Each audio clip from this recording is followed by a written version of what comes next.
After a career in the Navy as a Navy SEAL candidate, as well as a Navy search and rescue swimmer, doing 2 deployments over in the Persian Gulf, about 5 years ago, my wife and I decided to move out here to Durango, Colorado, and are absolutely stoked with our decision of moving out here. We love the outdoors, we love mountain biking, rafting, paddleboarding, running, and much, much more. And so we absolutely love this area. And I'm excited to really take you through kind of the hurdles of getting out here, some of the pros and cons, and some of the things that my clients have asked me. And I really want to address those because I know a lot of you guys have had the same questions. So I actually sat down with some clients just last week, and they sent me and showed me a list of questions that they had. And so I said, let me actually just shoot a video on these because I know a lot of you guys have these same questions. So let's jump into the video.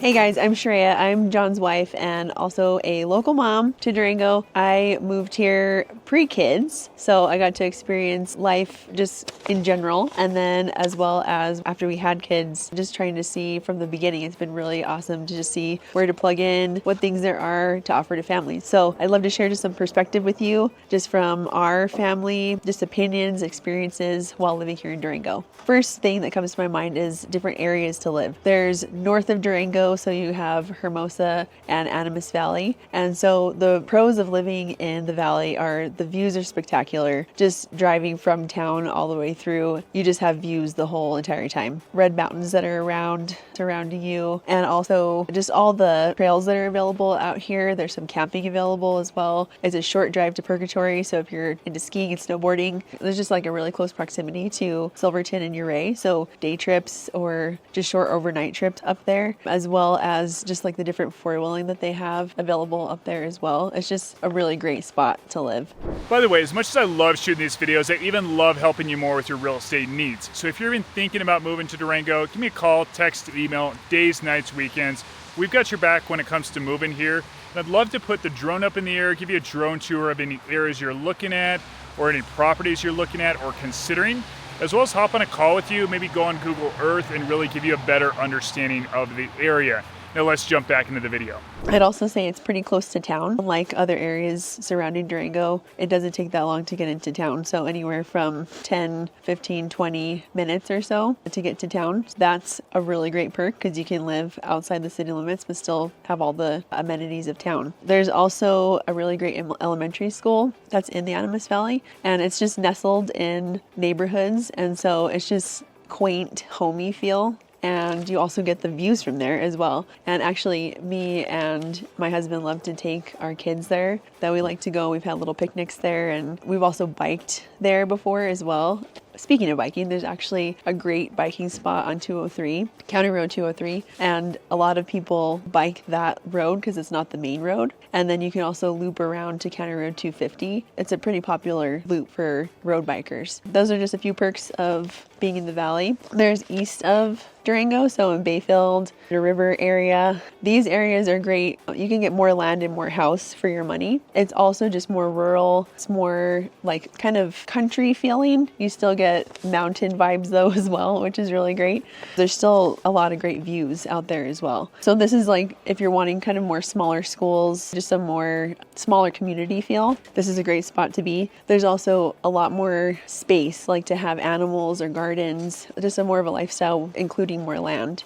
I have talked to some of our friends that live in Bayfield, and my main concern was the drive, because it is like a 30 to 40 minute drive to the town of Durango, just depending on where you live. That was my main concern. And so there have been some families that have expressed that they do come into town for work or school, if they work at the schools in town, things like that, that where they are having to make the trip more often than not. They do get used to it though, is what they've said, and they'll usually just turn on some music or a podcast, and it's a great just kind of downtime for them before or after work or school. They have said that they get used to the drive. However, there is a really great community in Bayfield. There's a place called the Treehouse for kids, and they hold community events out there. We've been out there for a truck event where they've hosted, like where they've had like a fire truck. They've had a police truck out there, just all these construction vehicles, which our boys just loved because they just got to explore and see just what the inside looks like and pretend they were driving. And then they got to play in the treehouse as well. So there's like a digging space outside that they loved. And it's just very different from things that are offered in Durango. Okay, so there's also a really great farmer's market on Saturdays in Bayfield in the summer months. And so a lot of local Bayfield residents will go there and just sell wonderful fresh produce or eggs or meats and just different things that are just offered there. And it's just like a really fun atmosphere.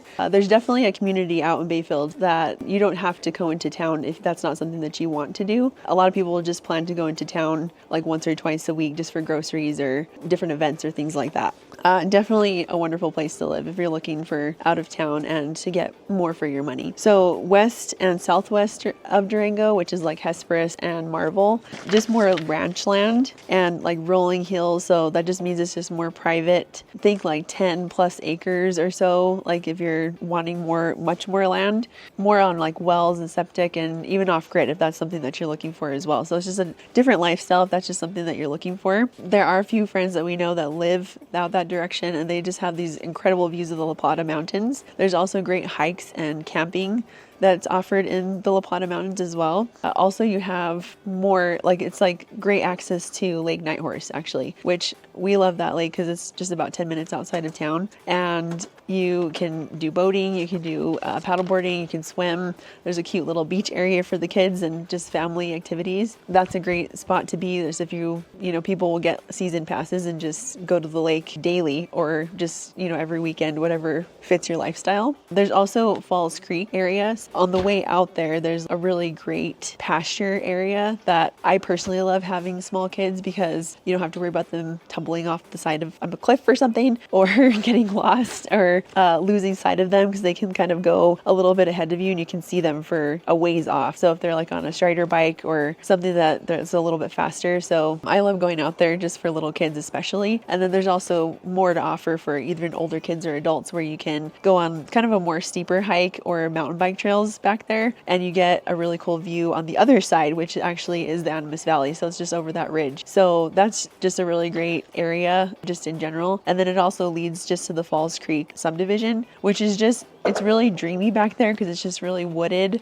and there's a private pond that they have there as well that you can do paddleboarding or just community events for the Falls Creek subdivision. So there's also just safer roads out there, I would say, just because it's a private community. There's trails, there's more wildlife out there. It's more wooded area. With the more wooded areas, I'd say, or even like in the Animas Valley, just some of the things to keep in mind are just wildfire risks. So there's just more open space, more brush that really, it does pose like a wildfire risk, especially in the dry seasons when we haven't had that much rain or snow. So just things to be aware of, just to have things in check like insurance, an evacuation plan, just to discuss with your kids ahead of time so you know what to do in case that were to come up, as well as making sure that you have like a bag packed. There's great lists online, like to things to like pack and have ready in case you need to evacuate, which is generally about 15 minutes is how much time you'll have after the pre-evacuation warnings. Other things to keep in mind are flood zones. So with the runoff, in the spring, especially, coming off north and into the river, there's different subdivisions and homes that are more risk for flood. So just check the flood zone of the area that you're looking at. Also just be aware of small kids just being around places with water. A lot of homes have access to ponds and lakes and the river and creeks. So just keep in mind that these are just areas to be aware of when you have small children especially.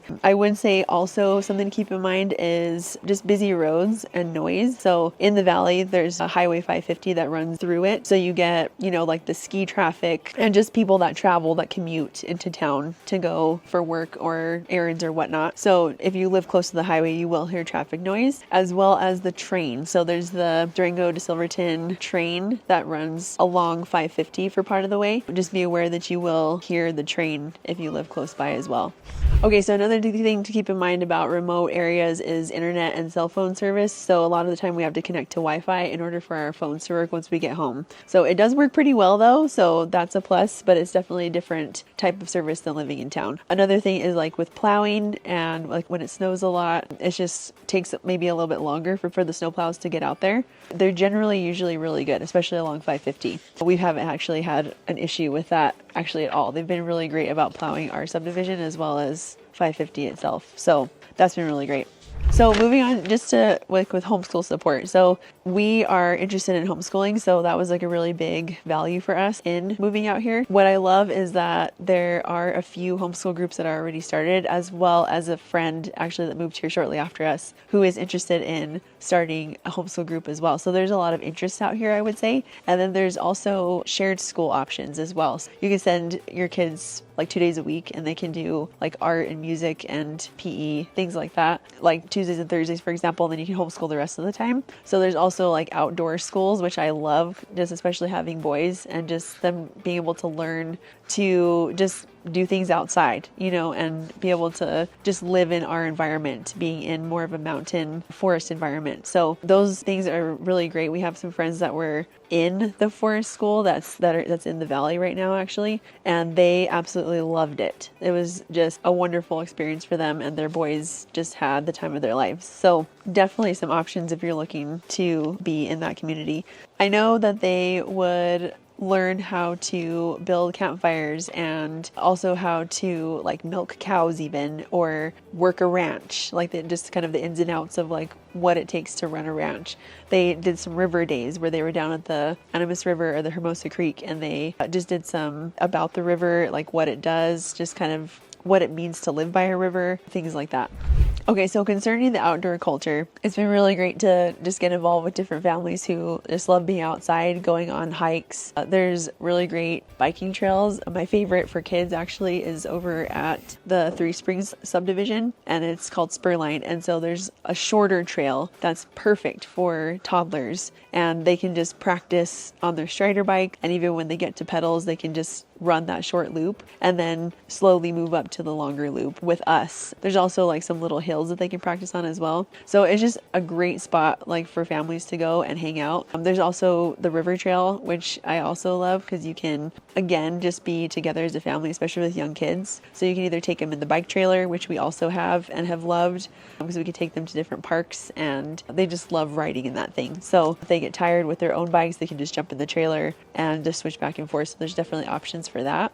There's also different Facebook groups that are available, like for families. So you can plug into one of those, just kind of see what different people are doing or plan to meet at certain places at the same time. There's the Powerhouse Kids Museum that you can meet at. Like I've met with several mom friends there, and you know, like, hey, I'm going at this time, this day, and usually it's Tuesdays because that's Tiny Tuesdays, and that's my kids' age. So we meet there and we can catch a few words like while we're watching our kids play. We can interact with our kids there. It's just a really great spot to hang out. There's also an outdoor space that's available in the summer. So I've loved meeting there with my mom friends. There's also great support for if you have an infant and you have just had a baby. So there's just a mom's group that was created by another mom several years ago when she had her son, because there wasn't anything available of that nature. So she created this support group for moms, just have a group of moms in the same season of life, and we just can relate to each other, we understand, and we can just encourage each other and lift each other up. And so from that, I've actually have a really great friend that stayed connected and just like done things together because our kids are the same age. And I've also just noticed that just like with the bike devo groups as well. So there's a mountain grip bike group, there's a bunch of sports groups. And so the more that you just kind of find your interests or your kids' interests,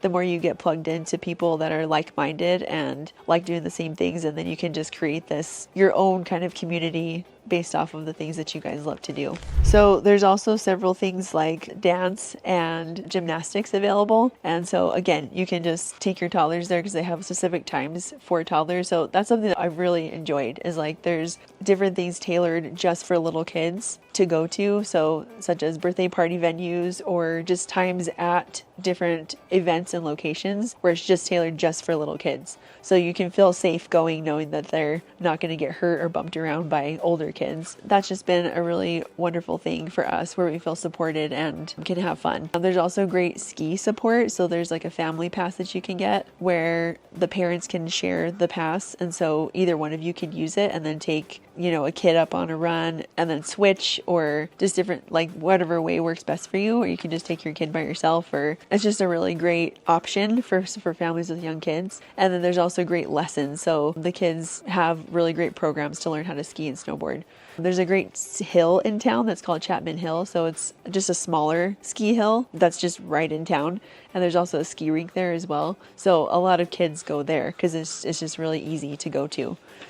There's several lakes available, like I mentioned before, like Lake Nighthorse, great family fun. And also there's Lake Pastores, which is like more of a local spot, I would say. There's great bird watching there. There's also Vallecito Lake, which has a really great hiking trail that goes all along the river, and it's just beautiful. It's gorgeous. There's also there's the river. There's Animas River. There's runs right through town. And what I love about that is we have done paddleboarding trips. So me and my husband will just float down, and there's different put-in spots, so you can pick how long you want to go for. And it's just a relaxing time out on the water. And there's also little pockets that you can hang out on the side. So like for us to take our kids, there's a place called Oxbow Park. There's actually sand there, so you can relax. You can have a lunch there. The water's more calm there, so you can actually go into the water and not have to worry about too fast of river water there.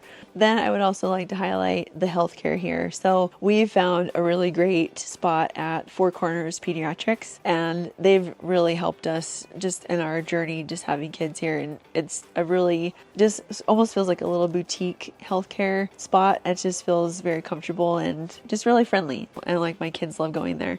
There's like a fish tank there, so they just get so excited when they get to walk in there. There's also just great natural options. So we have like a naturopath that we see in town, and it's Dr. John Partnope, and he's just helped us a ton, just me and my husband, with things that we've experienced in our health that we've needed some support in. And he also sees kids starting it too. So there's definitely some options as far as like larger hospitals, like children's hospitals. The nearest is in Farmington and Albuquerque. Several people get transported to Denver or Colorado Springs though. So just be aware that it is further from major hospitals where they would offer more services. We have Mercy Hospital here. It does offer services. However, it's a smaller hospital, so there's not extensive care if you have something more serious that needs to be attended to. Now, I know I briefly went over this earlier, but I want to go over this real quick, and that's just the next step in the process, which is really just reaching out to me, connecting, hopping on a Zoom call, really going over your criteria, kind of updating you on what the process is like here in Durango specifically, and just generally what the home buying process is like, because many of you might not have bought in the last, say, 5, 10, 15 years. Really just giving you a refresher course on that as well. Then I want to make sure you're aware of some of the ways we really craft our business around being able to help you, as most of our clients are moving from out of town and out of area. So one thing we do is with the camera I'm shooting on right now, I'll walk through properties. I just did 2 walkthroughs for 2 different clients today. As soon as I did that, I uploaded it to Google Drive, sent them over that link. Now the next question I got was VA loans, and they asked me to tell them a little bit more about VA loans, how that works. Typically, we're just making it a little bit longer due diligence period, about 45 days. As I mentioned at the beginning of the video, I am a vet as well and have a VA loan. So I know the process really well and have worked with a lot of vets. I've got a great lender, again, that I could recommend to you that's done a ton of loans for VAs. There are a few things that are a little bit different. Like I mentioned, it takes a little bit longer to get these closed, but typically we're within 45 days. And one of the kind of misnomers out there, misunderstandings, is that it's tougher to get a VA loan offer accepted by a seller. And that's not necessarily true. As long as the listing agent has a good understanding of what a VA loan is like, should be fine. The times that I see it be an issue is when the house has quite a few issues, as the VA loan appraisers are going to be a little bit more stringent, have a little bit higher standards than a conventional loan appraisal.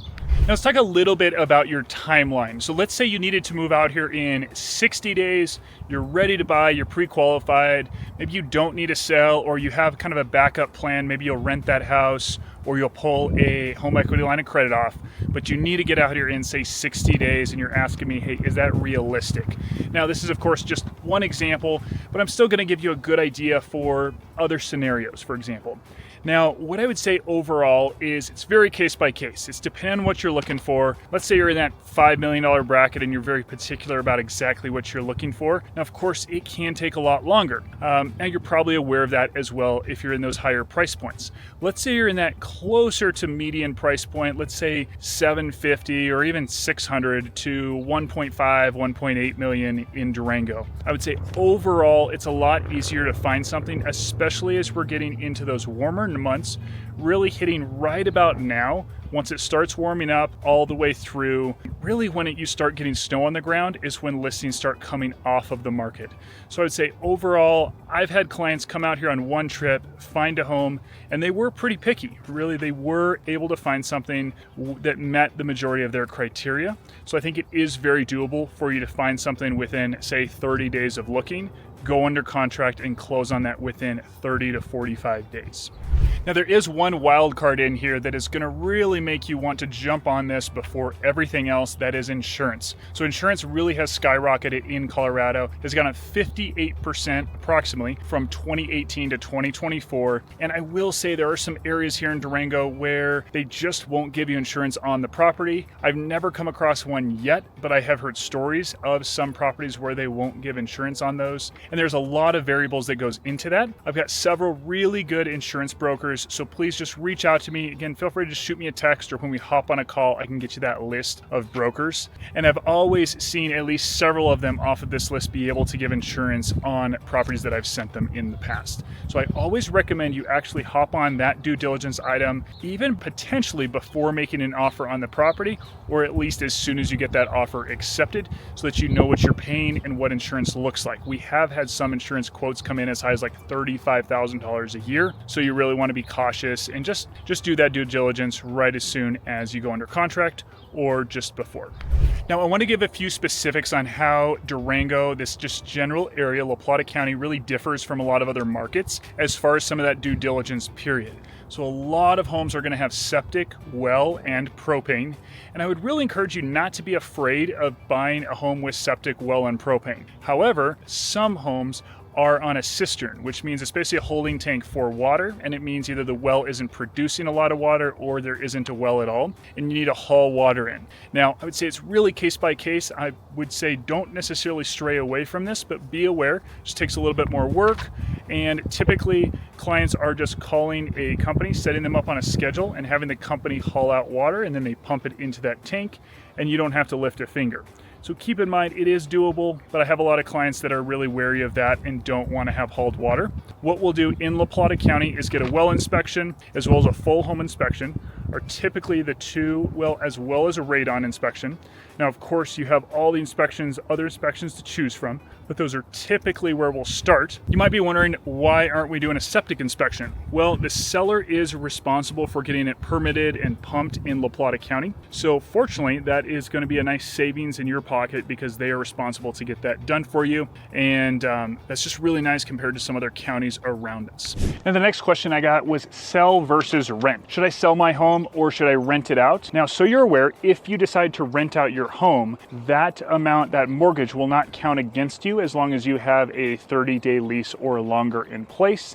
And some lenders, it varies based on what kind of lease they need to see. But as long as you put that lease in place, that mortgage does not count against you. Now, again, talk to a lender, get the fine details on that, but that's generally what I've seen. So I want to make sure you're aware of that. Then keep in mind that what I typically recommend is you really want to run it like a business. If you're just going to rent out your home, you don't have other investments, and you haven't done this before, you haven't been a landlord or even just managed a property manager before and just ensured everything was going smoothly, you really just want to do your research. I always want to recommend a website called Bigger Pockets. I personally have 4 rentals, and Bigger Pockets was a huge help for me. Check out that site. They've got some great books. Brandon Turner's podcast is a great resource as well. If you're thinking about going down that road, I truly do recommend it. I love the idea of having rental properties as I have them, but there can be a lot of tricky situations you get into, getting tenants that don't treat your property well. You want to really account for things like capital expenditures and maintenance, such as the roof going bad, or you need a new water heater, things like that. So be aware of those. Then the idea of selling. Of course, you can pull out that equity But keep in mind, like I mentioned earlier, you can always pull out the equity as a home equity line of credit. But of course, there's a higher interest rate that comes with that. So there's a lot of other things to discuss here, but I'm gonna kind of leave it there. Reach out to me if you have questions and we'll go into your scenario specifically. And if you're even thinking about moving here, just give me a call, text, or email. Again, my name is John Burden. Love to hop on a call with you or a Zoom call and just go over your criteria, really help dial you in with the right areas for you, really help answer a lot of those questions that you might be not sure of, just on the fence of, just unsure if Durango is the right place for you. Really help you answer that either way. Just give me a call, text, or email. Would love to connect with you. Looking forward to talking to you guys soon. Thanks for watching.